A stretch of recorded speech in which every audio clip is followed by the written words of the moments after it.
Software engineering में आज का हमारा टॉपिक है व्हाट इज़ डीएफडी। सबसे पहले मैं आपको बता दूं, सॉफ्टवेयर इंजीनियरिंग में दो टॉपिक ही बहुत इंपॉर्टेंट है। पहला होता है डीएफडी, सेकंड होता है एसडीएलसी यानी model, waterfall model, prototype model, spiral model. तो मॉडल हमने पढ़ लिया है सॉफ्टवेयर इंजीनियरिंग में। आज हम देखेंगे ये डीएफडी क्या होता है। ठीक है, DFD stands of data flow diagram. DFD का पूरा नाम होता है data flow diagram. It is also known as bubble chart, through which we can represent the flow of data graphically in a information system। अगर आप किसी भी computer system में या फिर इंफॉर्मेशन सिस्टम जो भी बोलो, ग्राफिकली डेटा के फ्लो को रिप्रेजेंट कर रहे हैं तो वही कहलाता है डीएफडी। जैसा कि इसका नाम में ही पता चल रहा है, डेटा फ्लो डायग्राम, मतलब डेटा के फ्लो को डायग्राम के थ्रू अगर आप रिप्रेजेंट कर रहे हैं वही कहलाता है डीएफडी।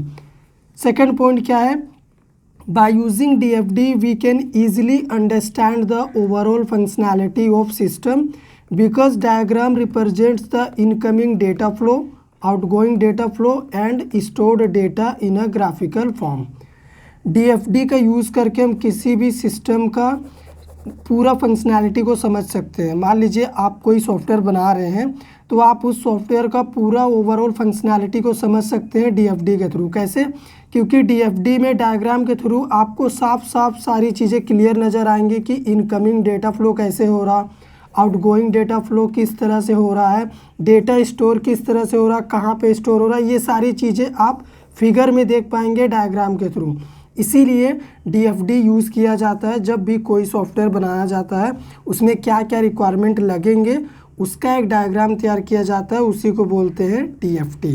ठीक है, थर्ड पॉइंट क्या है, it describes how data is processed in a system in term of input and output.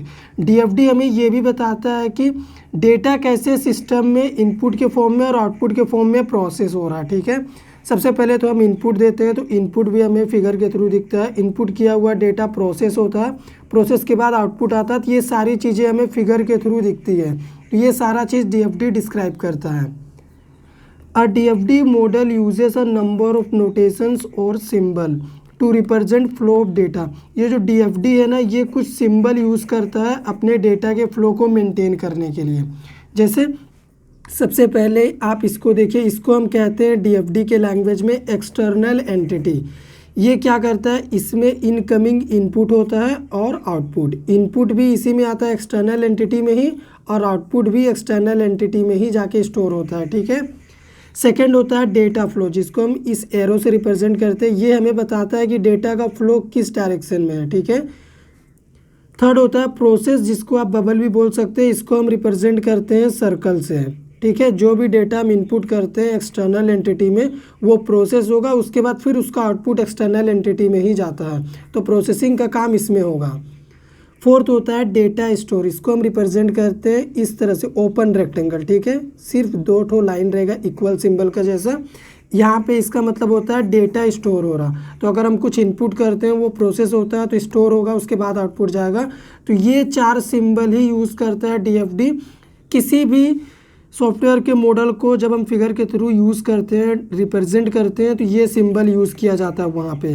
तो अभी चलिए हम आपको डीएफडी के बारे में पॉइंट बाय पॉइंट और बहुत सारी चीज़ें बताते हैं। डीएफडी बनाने से पहले आपको कुछ रूल्स याद रखने पड़ेंगे, तभी आप आसानी से डीएफडी को बना सकते हैं। पहला rule, each process should have at least one input and one output. ये जो सर्कल से आप देख रहे हैं इसको बोलते हैं प्रोसेस। तो कोई भी प्रोसेस हो उसके पास कम से कम एक इनपुट होना चाहिए, क्योंकि जब तक इनपुट नहीं आएगा ये प्रोसेस क्या करेगा। ठीक है, उसके बाद एक आउटपुट होना चाहिए, क्योंकि जो भी ये प्रोसेस करेगा इनपुट वाला डेटा को, उसका आउटपुट भी तो ये देगा। ठीक है, second rule, each data store should have at least one data flow in and one data flow output. जो भी ये इसको बोलते हैं डेटा स्टोर, तो जो भी डेटा स्टोर होता है उसमें कम से कम एक डेटा फ्लो इन होना चाहिए, तभी तो डेटा स्टोर में डेटा स्टोर होगा, और एक डेटा फ्लो आउट होना चाहिए, तभी तो स्टोर किया हुआ डेटा को जब हमें ज़रूरत पड़ेगा तो हम यहाँ से ले सकते हैं। मतलब डेटा फ्लो में इनपुट किया हुआ डेटा स्टोर होगा, तभी तो जब ज़रूरत पड़ेगा उसको आउटपुट के थ्रू हम ले सकते हैं। ठीक है, rule number third, all process in a DFD go to either another process और डेटा स्टोर। जितने भी डीएफडी में प्रोसेस होते हैं, जैसे ये प्रोसेस 1 है, अगर प्रोसेस 1 में कोई डेटा आया है तो या तो वो प्रोसेस 2 के लिए जाएगा या फिर डेटा स्टोर में वो यहाँ पे आके स्टोर होगा। दो ही जगह पे डेटा जाता है, ठीक है। फोर्थ पॉइंट क्या है, all the external entities must be connected through a process and entity can provide something to the software as well as entity can consume some data from the software. इसका मतलब ये हुआ कि all external entity, मान लो ये अपना एक external entity है, ठीक है, कनेक्टेड किससे होगा, प्रोसेस के साथ ये कनेक्ट होगा। ये अपना क्या प्रोसेस है, कनेक्ट है प्रोसेस के साथ। यहाँ पे मान लो ये प्रोसेस सॉफ्टवेयर प्रोसेस कर रहा कुछ। Entity can provide something to the software, ये जो एंटिटी है ये कुछ इनपुट प्रोवाइड करेगा सॉफ्टवेयर को। उसके बाद ये जो सॉफ्टवेयर है ये कुछ प्रोवाइड करेगा आउटपुट के फॉर्म में फिर से एंटिटी को, वही लिखा हुआ है as well as entity can consume some data from the software. Input software से इनपुट गया एंटिटी से सॉफ्टवेयर में, यहाँ पे प्रोसेस हुआ, उसके बाद ये जो एंटिटी है ना ये फिर मांगेगा क्या, सॉफ्टवेयर से प्रोसेस किया हुआ रिजल्ट मांगेगा, तो फिर से रिजल्ट यही एंटिटी में ही डिस्प्ले होगा। तो इस पॉइंट का इतना ही मतलब था। अभी चलिए हम आपको टाइप्स ऑफ डीएफडी के बारे में बताते हैं। उसमें हम ये भी देखेंगे कि कोई भी डीएफडी हम कैसे बना सकते हैं। डीएफडी का दो ही टाइप होता है, एक होता है लॉजिकल डीएफडी, एक होता है फिजिकल डीएफडी, ठीक है। लेकिन हम आपको अभी ये बताएंगे लेवल ऑफ डीएफडी में कि डीएफडी कितने तरीके से बनता है, ठीक है। एग्जाम में लेवल ऑफ डीएफडी जब पूछेगा तो आपको पहला लिखना है 0th लेवल डीएफडी, जो कि बहुत ही आसान होता है इसको बनाना। हम आपको एक बना के भी दिखाएंगे लाइब्रेरी मैनेजमेंट सिस्टम के ऊपर। 0th लेवल डीएफडी क्या होता है, it is a diagram which provide the entire system's data flows and processing with a single process is called as context, ठीक है। 0th लेवल डीएफडी में एक सिंगल प्रोसेस होता है, जैसे यहाँ पे देखो एक सिंगल प्रोसेस होता है, ठीक है। ये क्या करता है, एक्सटर्नल एंटिटी से इनपुट लेता है, उसको प्रोसेस करता है, उसके बाद आउटपुट दे देता है। तो इस तरह का डीएफडी को हम 0th लेवल डीएफडी बोलते हैं। कंटेक्स्ट का मतलब ये हुआ कि 0th लेवल डीएफडी का ही सेकंड नाम होता है कंटेक्स्ट लेवल डीएफडी, तो कंफ्यूज बिल्कुल नहीं करना है। तो इसमें एक सिंगल प्रोसेस होता है, यहाँ पे देखो सिंगल प्रोसेस है, एक्सटर्नल एंटिटी से ये इनपुट ले रहा, उसको प्रोसेस करेगा और आउटपुट दे देगा, उसी को बोलते हैं 0th लेवल डीएफडी या फिर कंटेक्स्ट लेवल डीएफडी। सेकेंड होता है फर्स्ट लेवल डीएफडी, ठीक है। This is a more detailed version of the previous level DFD that includes all database and various important units। अभी जो हमने 0th लेवल डीएफडी आपको बताया उसी का इन्हेंस वर्जन होता है फर्स्ट लेवल डीएफडी। इसमें फिगर में आप देखो एक्सटर्नल एंटिटी से इनपुट जाएगा प्रोसेस के लिए, प्रोसेस के बाद अगर और भी डेटा प्रोसेस करने के लिए तो यहाँ पे आएगा, नहीं तो डायरेक्ट डेटा स्टोर में स्टोर होगा और यहाँ से आउटपुट आएगा एक्सटर्नल एंटिटी में।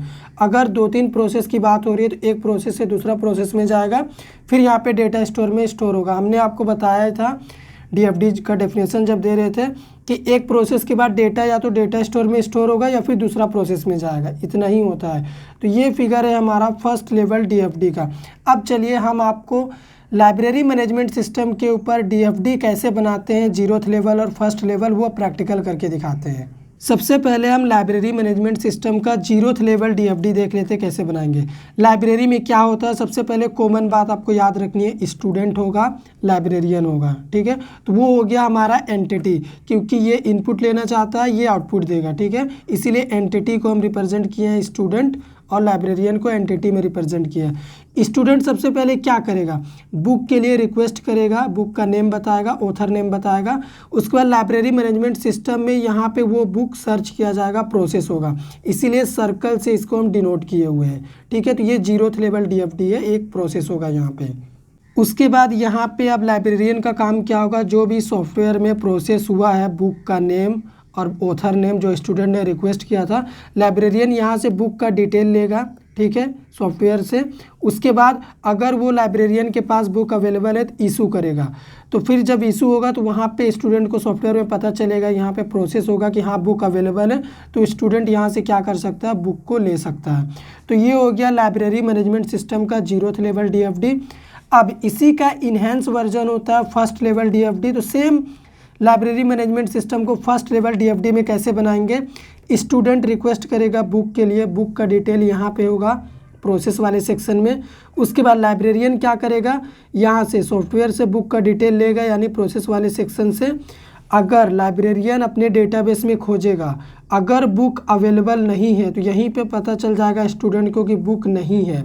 और अगर उसको बुक यहाँ पे मिल गया, लाइब्रेरियन को डेटाबेस में, डेटा स्टोर में अगर बुक मिल गया, फिर क्या करेगा लाइब्रेरियन, उस बुक को इशू कर देगा, किसको, स्टूडेंट को दे देगा।